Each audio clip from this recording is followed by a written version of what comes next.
gacchami panatipata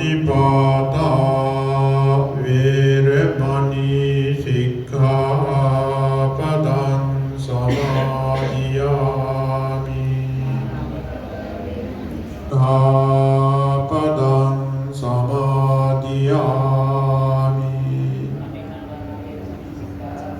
कामेषु मिथ्याचार मोषिका वागना मोदकस्ता श्यामर कर्णवडंबिर सुस्ता वामन रूपमगेश्वर पुत्रा विघ्न विनायक पादनमोस्तुते लोका समस्त सुखिनो भवन्ति दिभवन्ति त्रिचुट्टम्बलं स्तुति शैतानिर्रजीम बिस्मिल्लाहिर्रहमानिर्रहीम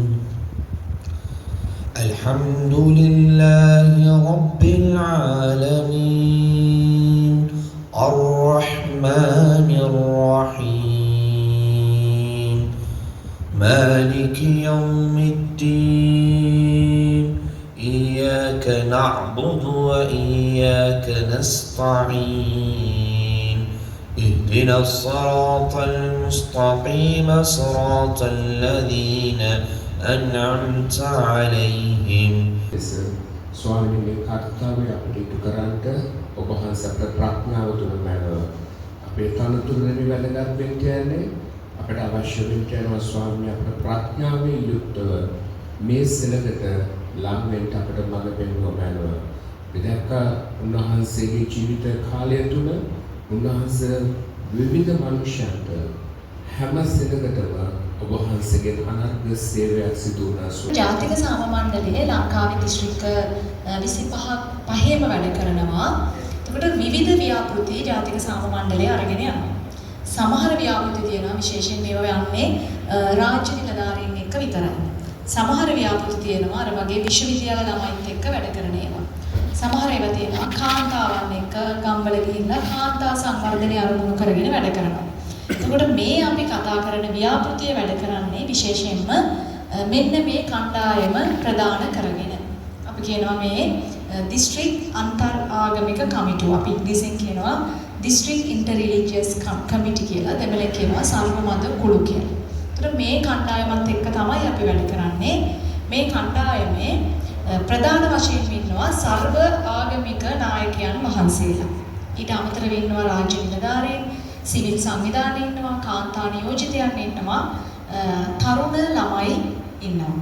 එතකොට මේ තරුණ ළමයි විශ්වවිද්‍යාල ළමයි ඉන්නවා. සමහර දිස්ත්‍රික්කවල යෝන් පාර්ලිමේන්තු මන්ත්‍රීවරයන් ඉන්නවා. මේක අර බිහුවේ හැදෙනකොට තරුණ ළමයි දෙන්නෙක් තමයි හිටියේ. අපි බිහුවේ පහුගිය කාලේ වෙනස් කරා. එතකොට යෝන් පාර්ලිමේන්තු මන්ත්‍රී එක්කෙනයි විශ්වවිද්‍යාලයක ළමයෙකුට විතරයි මේකේ තරුණ ළමයින්ගෙන් අවස්ථාව තිබුණේ. නමුත් හැම දිස්ත්‍රික්කයකම යෝන් පාර්ලිමේන්තුව කියන එක විදිහටම ක්‍රියාශීලී නැහැ.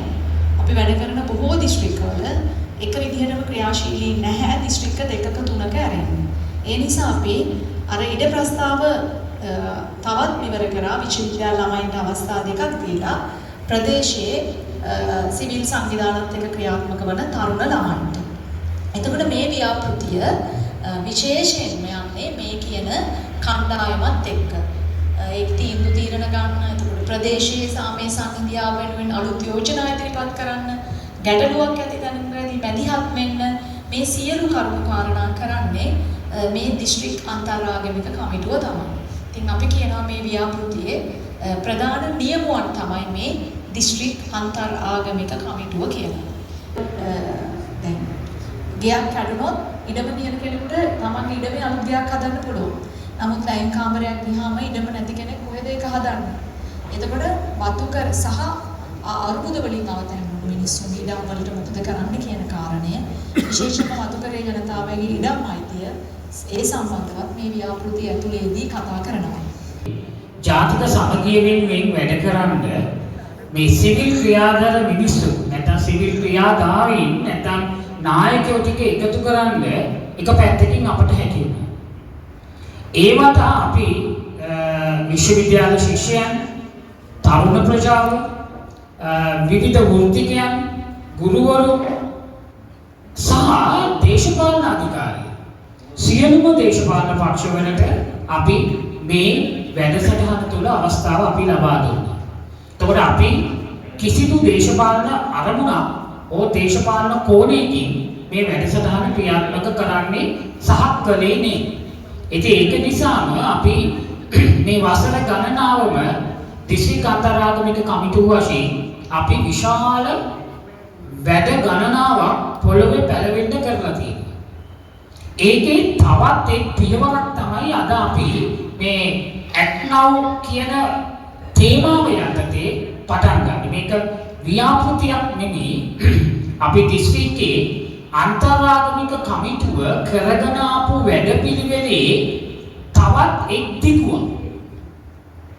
ඒ කියන්නේ අපි පැට් වැඩසටහන මේ නාමික වශයෙන් අපේ නම් අරමුණු වෙනස් වුණාට සමස්ත ක්‍රියාවලිය ඇතුලේ තියෙන්නේ අපට ජාතික සමගිය, සංහිඳියාව, සහජීවනය, වගවීම කියන මෙන්න මේ උතුම් පරමාර්ථ ගොඩක් මූලිකත්වයෙන් තමයි අපි මේ වැඩසටහන දිස්ත්‍රික්කය ඇතුලේ ක්‍රියාත්මක කරන්නේ. මේක මම හිතන්නේ රත්නපුර දිස්ත්‍රික්කයට ලැබුණු මහත් අවස්ථාවක්. රත්නපුර දිස්ත්‍රික්කයේ තමයි ප්‍රාදේශීය ලේකම් කොටස් 18ක් තියෙනවා. ඒකෙන් මම හිතන්නේ වැඩිපුරම රත්නපුර දිස්ත්‍රික්කයේ දිස්ත්‍රික්ක 9කින් වට වෙලා තියෙනවා.